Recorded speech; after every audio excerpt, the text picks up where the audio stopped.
This wedding is not happening. Everybody sit down.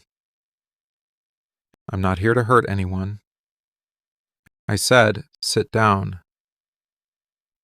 There she is, standing in the doorway. White dress, veil, the whole thing. Don't come any closer yet. Give me a second. I had a plan for this. I rehearsed it in the car for 4 hours straight. Walk in, put the envelope on the altar, walk out. Clean. Professional. No emotion. And then you opened that door, and you're wearing that. And I can't look at you right now. I'm serious. Don't come closer. Because if I look at you for too long in that dress, I'm going to forget every word I practiced. And I need the words right now. I need them more than I've ever needed anything. Your veil just fell. I watched it hit the marble. Okay. Okay. Everyone in this room thinks I'm here because I'm jealous. That I couldn't handle watching her move on. That I snapped. I didn't snap. I drove 4 hours to get here. I haven't slept. I haven't eaten. There's blood on my hands that isn't mine. And I will explain that. But first, I need 10 minutes. 10 minutes of your time.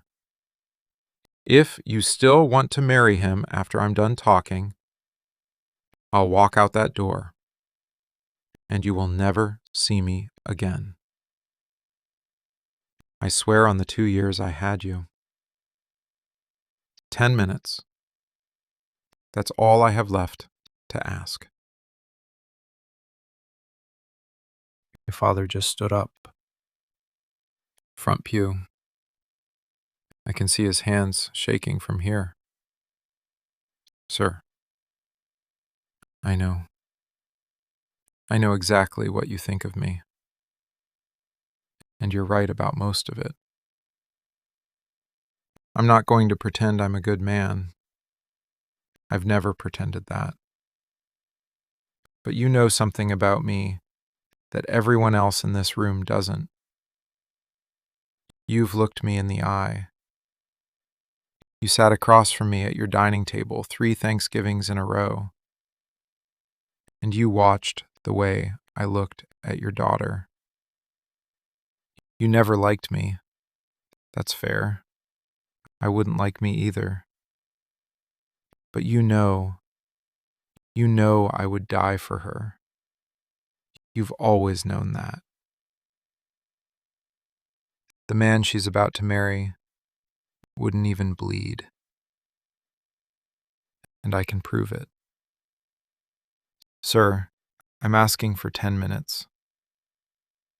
Not as the man who took your daughter away from you. As the man who drove 4 hours with blood on his hands because someone is going to hurt her tonight. And it's not me. Thank you. Thank you for sitting down. That took more than you know. Now, sweetheart, come here. Not to him.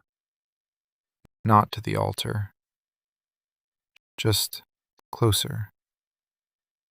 Close enough for me to talk to you without 300 people hearing every word. Because what I have to say, it's going to change everything. And I'd rather you hear it from me than read it off a document.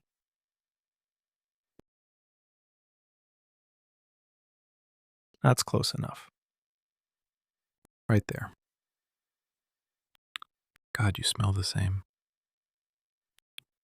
That vanilla thing you use in your hair.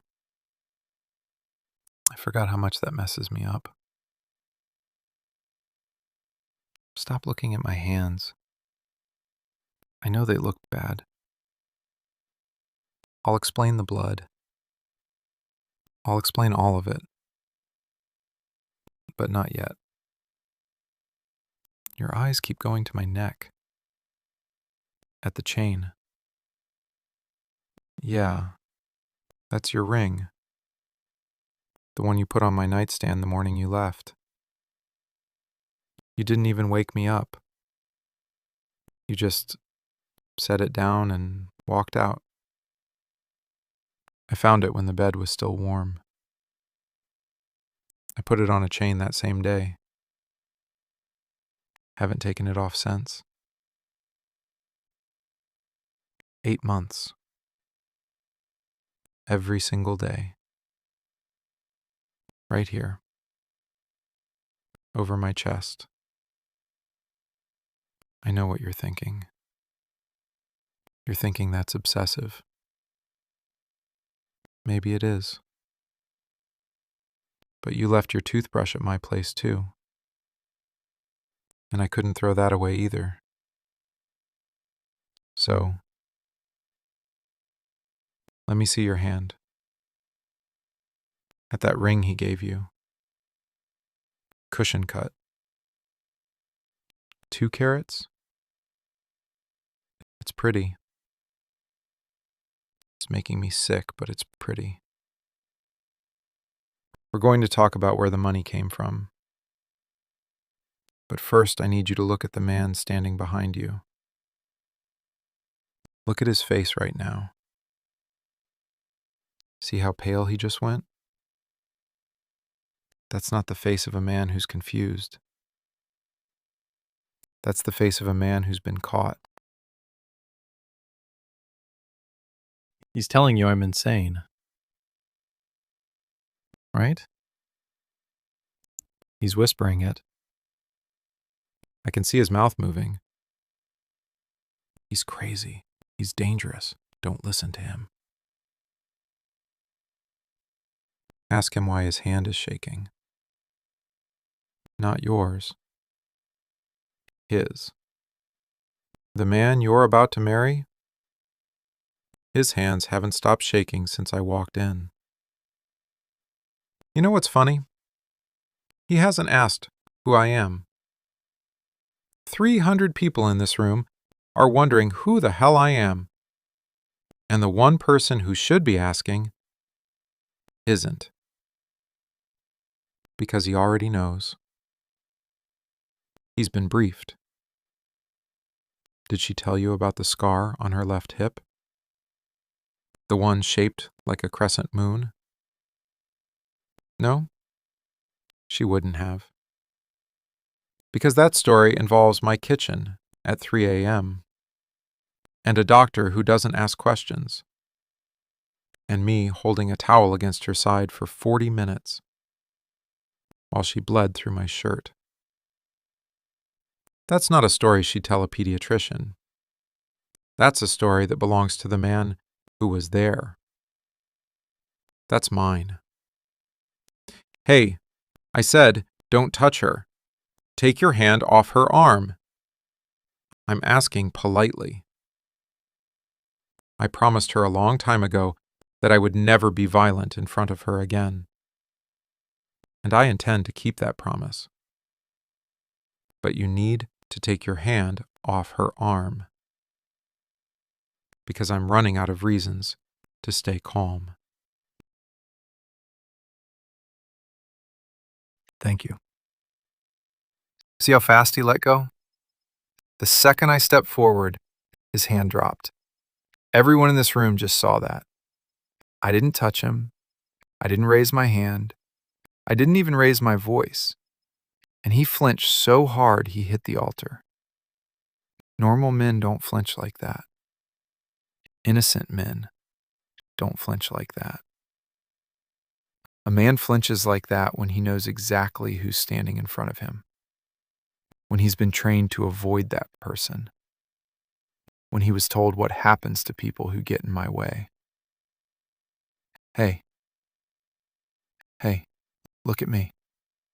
Not at him, at me. You're shaking. Your hands are freezing. I know this is the worst moment of your life, but I need you to listen very carefully to what I'm about to say. You left me 8 months ago because you said my world was too dangerous. You said you needed someone normal, someone safe. You found normal. You found safe, except he's not. And that envelope on the altar is everything I couldn't tell you from the outside. Open it. Open it yourself. I don't want you to think I made any of this up. It's all originals. I hired 3 investigators because I wanted to be wrong. I wanted you to be safe. I wanted the normal to be real. It's not. That's it. Pull it out. The first thing on top. The ID badge. Federal issue. Look at the photo. That's his face. Now look at the name underneath it. That's not David Crane. His name is Danilo Ferretti. He is not a pediatrician. He has never been a pediatrician. The Ferretti family operates out of New York. They are the family that murdered my brother 3 years ago. Don't look at him. Look at me. Stay with me right now. He was placed here, in this city, in your neighborhood, at your gym. That accidental meeting at the coffee shop 6 months ago? The one where he bumped into you and spilled your latte, and you thought it was so cute? You thought it was a rom-com moment. He tracked your phone. He knew your schedule. He knew you go to that coffee shop every Tuesday at 9 in the morning.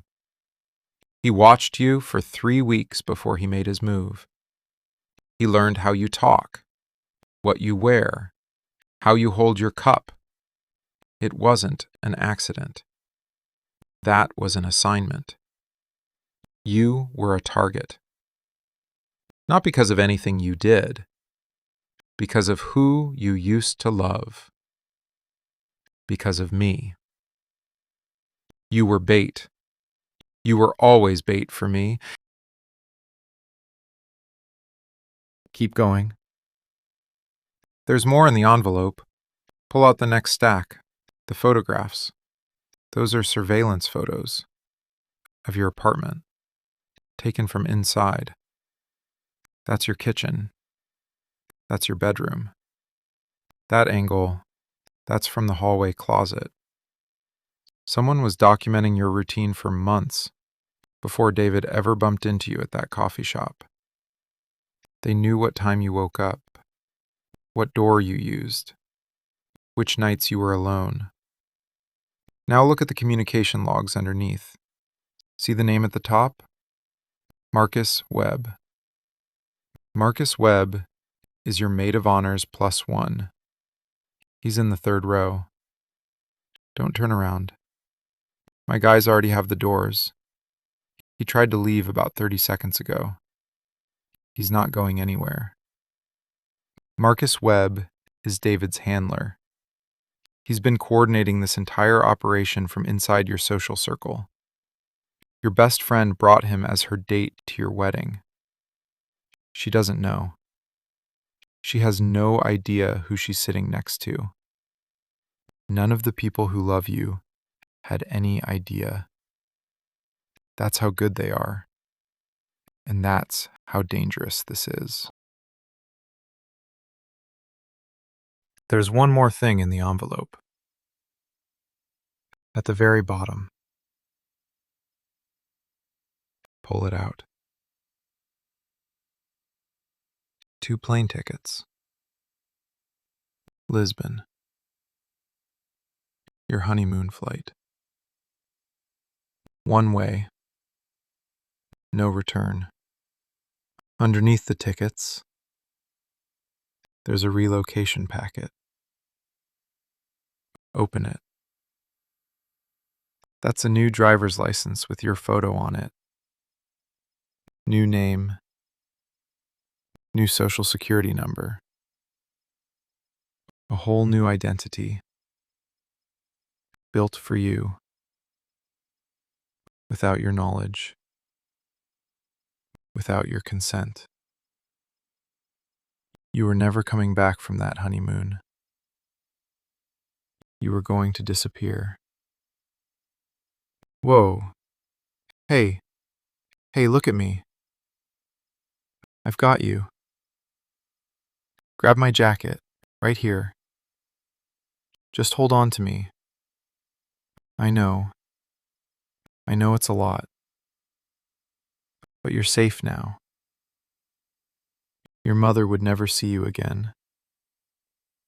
Your father would spend the rest of his life wondering what happened to his daughter. And I would lose you. Not to another man. Not to a better life. To a program. To a new name in a new city where I couldn't find you. Where nobody could find you. The extraction was scheduled for 36 hours from now. After the ceremony. After the flight. After you were too far gone for me to reach. I found out 6 hours ago. And I drove 4 hours to get here. I left 3 men unconscious on the highway because they tried to stop me. That's whose blood this is. Look at him. Look at the man you were about to marry. The smile is gone. The soft eyes. That warm little head tilt he does when he pretends to listen to you talk about your day. Gone. What's underneath is cold. Flat. That's the real face. That's the face of a man who is doing a job. He's not even denying it. You noticed that, right? 300 people just watched his identity get ripped apart, and he hasn't said a single word in his own defense. Because there's nothing to say. The documents are real. The photos are real. The tickets are real. Say it. Say it so she can hear you. Tell her what she was to you. He won't even look at you.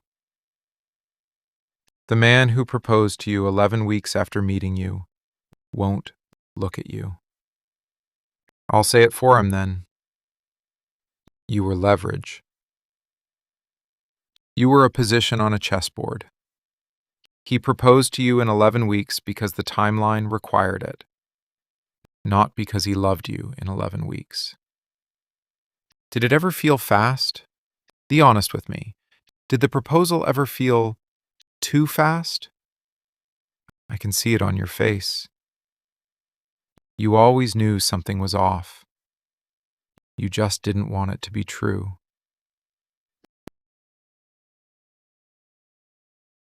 Hey. Hey, stop. Where are you going? Don't run from me. Not right now. I know your whole body wants to bolt. I know the door is right there. Your mother is screaming. I can hear her. Half the room is standing up. Let them. None of that matters right now. The only thing that matters is you. And you're shaking so hard I can see it from here. Okay. Okay. Go. If you need to go, then go. Hey, wait. Don't go out the front. I got you. Stop fighting me. I'm not hurting you. I'm just holding your waist. Stop. Look at me. If you run out those front doors into the parking lot, you are running straight into 3 of his men. I left them unconscious on the highway an hour ago, but I don't know if they're still there. And until I know where they are, you're not walking out there alone.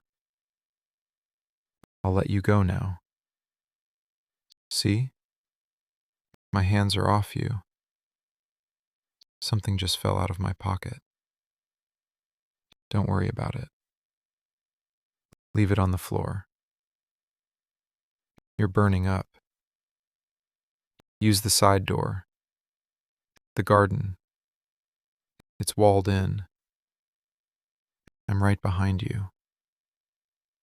I've always got you. Even when you don't want me to. Breathe. Match me. In. Hold it. Out. Again. In. Good. Out. There you go. You're okay. Sit down on the steps. The stone is cold. It'll help. I'm going to sit right here, 1 step below you. I know what you're thinking. You're thinking about the last 8 months. Every dinner. Every movie night.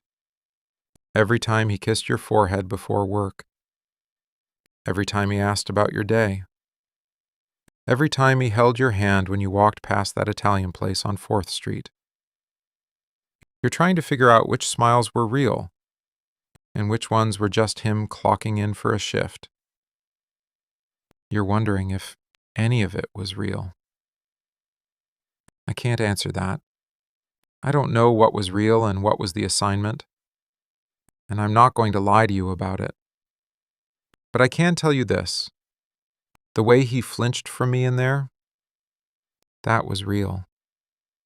The documents are real. The tickets are real. And the fact that he hasn't followed you out here, that tells you everything. A man who loves you would be out here right now. I'm out here. How long? You want to know how long I've known? 4 months. Yeah. 4 months.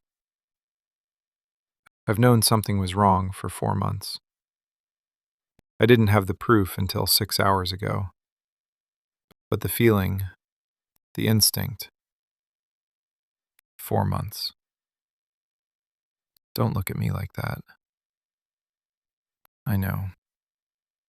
I know what you're thinking. Why didn't you come sooner? Why did you let me plan a whole wedding? Why did you let me buy a dress and pick flowers and send invitations? Because you were laughing.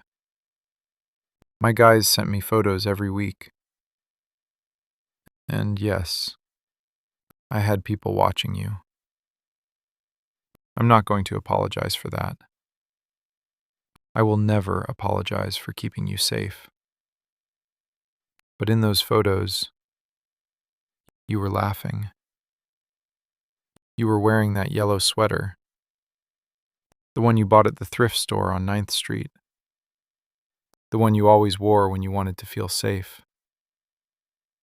You were sitting on a park bench eating a pretzel, and you just looked so light.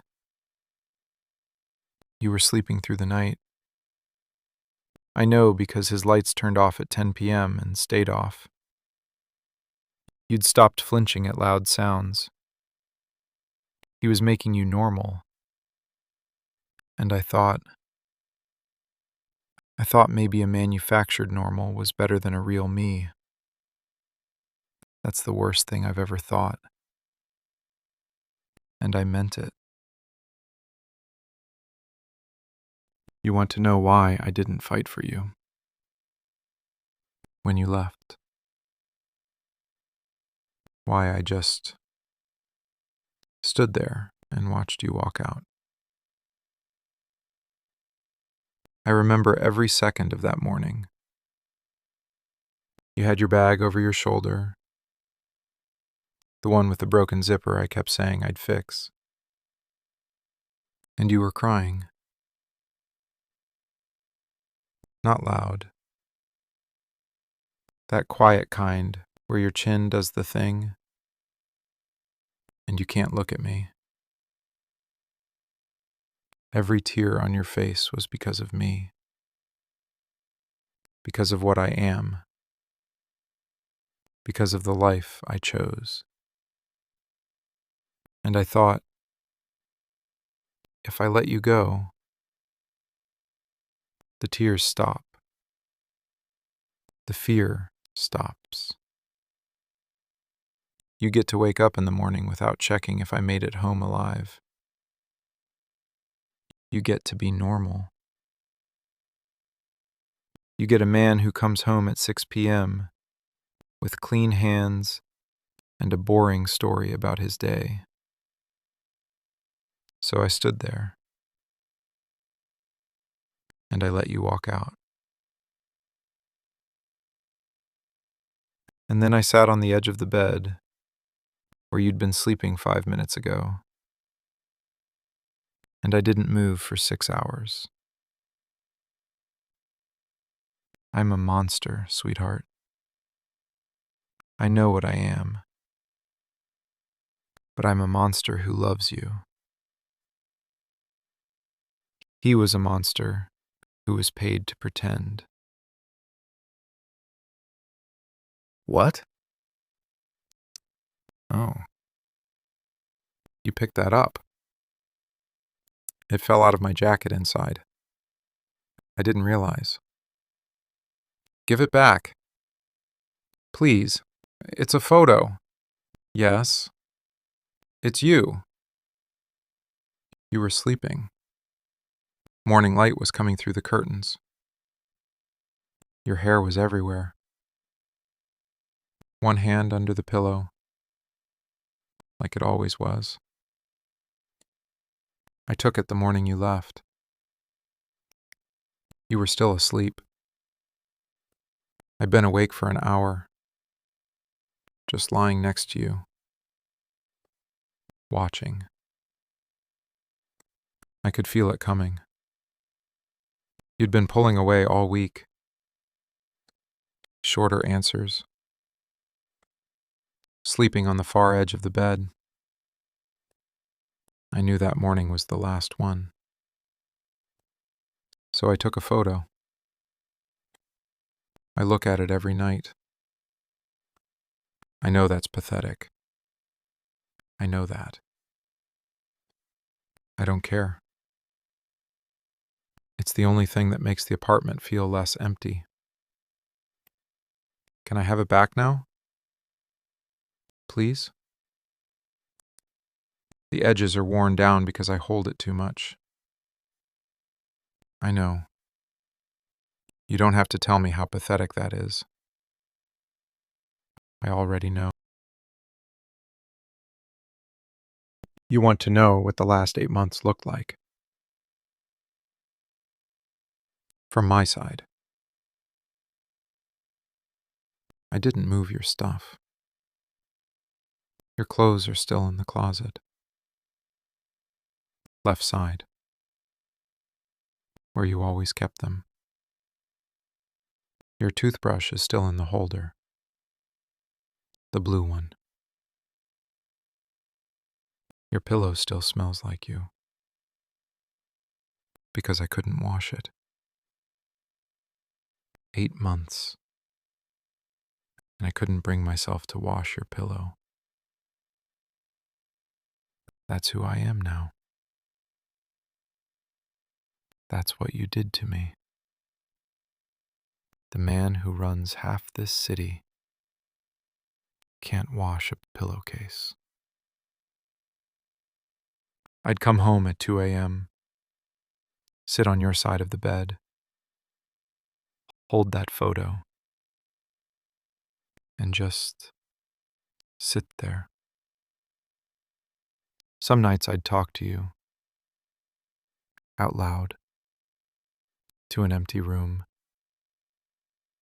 I told myself I was keeping it together. My guys knew I wasn't. They wouldn't say it to my face, but I could see them looking at each other. The boss lost his mind. The boss can't function. The boss hasn't been the boss since she left. They were right. Hold on. Yeah, I hear you. How many? Okay. Look at me. The vulnerability hour is over.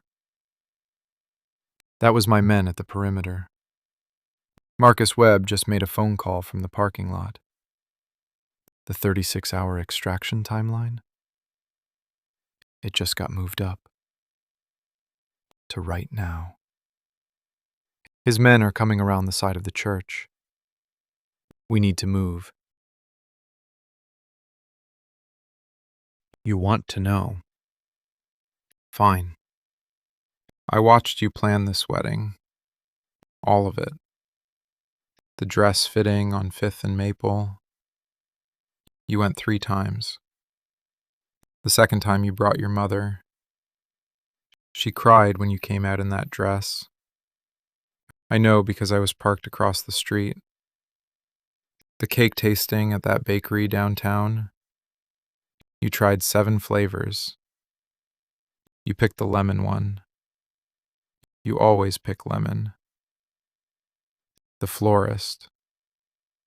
You spent 40 minutes going back and forth between peonies and garden roses. You picked roses. I sat in my car for every single one of those appointments. Engine off, windows up, watching you walk in and walk out, smiling. And I didn't go in, not once, because you were smiling, and your smile is worth more than anything I've ever owned or killed for. I almost went in at the dress fitting. The 3rd time. You came out the front door and you were spinning on the sidewalk, laughing at something your mother said. And I had my hand on the door handle. I couldn't open it. Because if I opened that door, I was never letting you go again.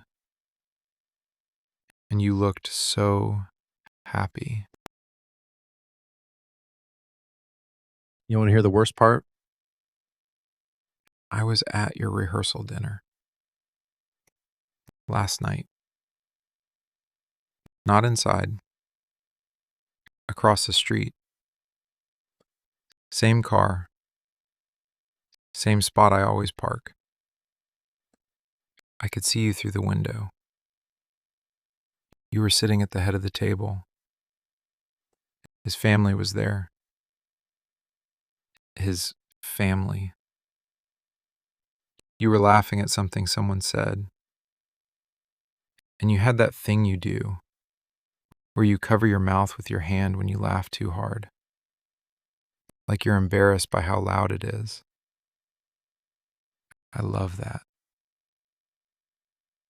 I never told you that. But I love that thing you do with your hand. And I sat there thinking, if I go in right now and tell her everything, that laugh disappears. That smile goes away. And it's my fault. Again. So I drove home, sat on your side of the bed, and told myself, let her have this. Let her have the normal life, even if it's not real, even if it kills me. Then at 4 a.m., my phone rang, and everything changed. The extraction order, 36 hours. And I got in the car, and I haven't stopped driving until I walked into that church. Don't ask me that. You already know the answer. You know exactly what you are to me. You've always known. I drove 110 miles an hour to stop a wedding. And now I sit on a church step with blood on my hands in a suit I put on 4 hours ago. Does that seem like a man who moved on? You want me to say it out loud. I've never had to say it out loud before. You always knew without me saying it. That was the deal with us. I didn't say it. You didn't ask. And somehow you still knew. But okay. If you need to hear it, sitting on a step, in a dirty wedding dress, with mascara on your cheeks, fine. I love you. I have loved you since the night you fell asleep in my car, and I drove around for 2 extra hours because I didn't want to wake you up. I love you so much that I let you leave me because your happiness was more important than mine. And I would do it again if you asked me to. Right now. I would walk down those steps and get in my car and drive away, and I would never contact you again, if that's what you wanted. But please don't want that. Hold on. Don't move. I need to do something, and I need you to not be scared when I do it. My hand is moving to my waist. Slowly. Whoa. Hey, stop backing up. You're going to hit the stone wall. Look at my hands. They're up. I stopped moving. You thought I was going to use it. On you? Or on myself? God. Is that what you think of me? After everything? I told you I was reaching for it so you wouldn't panic. I'll finish pulling it out now. 2 fingers. See? This is the gun. You've been staring at it since I walked in. Watch. Magazine out. Both pieces go right here. Right here. On the steps. Between us. I brought this because I had to get through 3 of his people on the highway to get to you. I don't need it anymore. You were always the most dangerous thing in my life anyway. Now listen to me. I'm not going to tell you to come with me. I'm not going to drag you anywhere. I'm not going to make this decision for you. You're going to decide. Not what's safe, not what your mother wants, not what makes sense, what you want. Because nobody in that church asked you what you wanted. Not him, not me, not anyone. So I'm asking now, what do you want? Take your time. I'm not going anywhere. The sun is coming through the stained glass behind you, hitting the stone. It looks warm. You look warm. Even with mascara all over your face, and dirt on your dress, and no shoes on, you look... Sorry. I'm doing it again. I was going to say something stupid. Something I don't have the right to say anymore. You said I played our song. Yeah, I did. I paid the cellist. $10,000. Cash. In the parking lot, 20 minutes before the ceremony. She thought I was out of my mind. Maybe I am. But I needed you to hear it. One more time. In case you still walked down that aisle.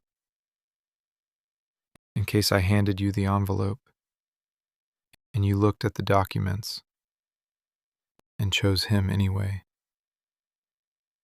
I needed the last song you heard as a single woman to be ours. I needed that,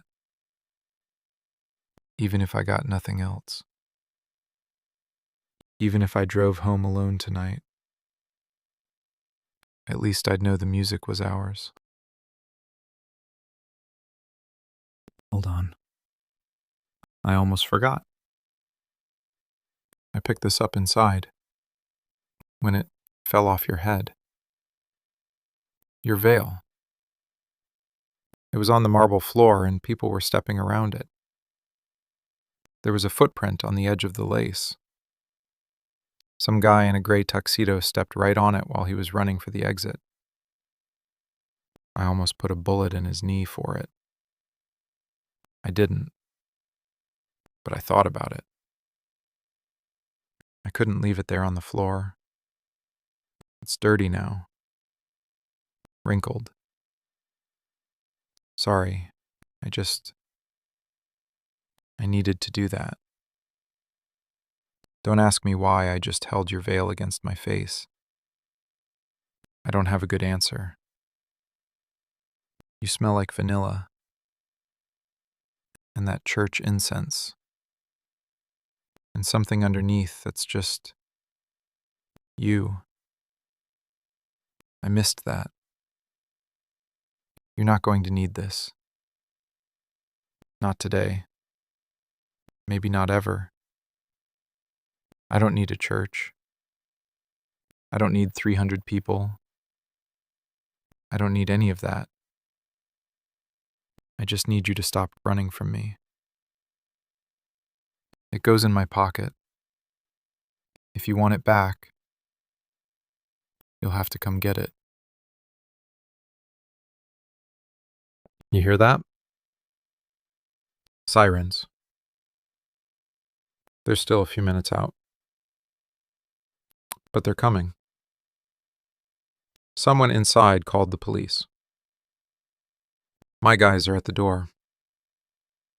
They just nodded at me. That means I have about 2 minutes. So I need to do this now, before I run out of time. This chain around my neck. You saw it earlier. You knew what it was. I'll take it off. This is your ring. The one you left on my nightstand. I've worn it every single day. 8 months.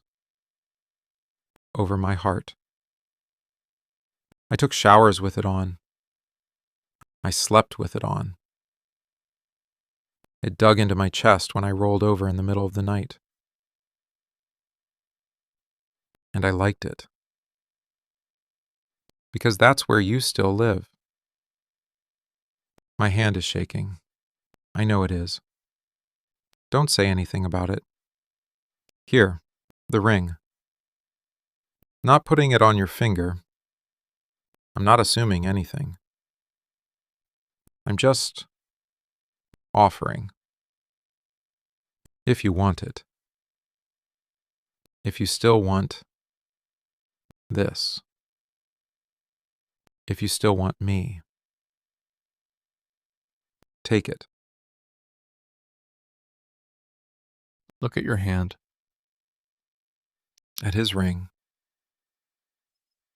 The ring that belongs to a man who doesn't exist. A name that was never real. Take it off. I hated seeing it on you. It looked wrong. It looked like a costume. I've been staring at it for 8 months in those photos, and I hated it every single time. Take it off. You don't have to. I'm not telling you to. Yeah, okay. I'm telling you to. Take it off. There. That's it. Wait. Look at your finger. Underneath the tan line from his ring, there's another mark. Deeper. Older. That's mine. That's the groove from my ring. 2 years of wearing it. It carved into your skin. Your body kept me, even when you didn't. His ring sat on top of mine for 8 months, and it couldn't erase it. Your skin remembered me this whole time. While you were picking cakes and trying on dresses and telling yourself you moved on, your own body was holding on to me. I knew it was still there. I just needed to see it. You said I practiced this. Yeah. I did. In the car. For 4 hours. Walk in. Put the envelope on the altar. Walk out. Clean. Professional. No emotion. That was the plan. And then you opened that door. And your veil fell off. And you looked at me. And every word I rehearsed, just gone. I can't walk away from you. I've tried. 8 months. I watched you plan a wedding. I watched you pick flowers and taste cakes and laugh on sidewalks. And I sat in a car across the street from every single moment. And I didn't go in. Because you were smiling. And your smile is worth more than anything I have ever owned or killed for. But I can't do it anymore. I can't watch you disappear into a life built by a man who doesn't even know your real name, who never held a towel to your side at 3 a.m., who doesn't know you talk in your sleep, or that you're afraid of the dark, or that you hum when you're nervous. And you've been humming since I walked into that church. You hear it now. You didn't even notice, did you? You've been humming our song under your breath since I walked into the church. You were humming it when I saw you in the doorway. You were humming it when I set the envelope on the altar. You were humming it while you pulled those tickets out and realized what he was going to do to you. Your body chose me before your mind caught up. Come here. Let me take your hand. Yeah, just like that. My car is on the curb. Engine is still running. The heat is on inside. I left it on for you. Don't look back at the church. Keep your eyes on me. That life is over. You're safe now. We're going home. Your skin is freezing. I never changed the locks. Your clothes are still in the closet. Your pillow still smells like you. Because I couldn't wash it. 8 months, and I couldn't wash your goddamn pillow. Lean against my shoulder. Close your eyes. I know you hummed our song. You always hum when you're coming home.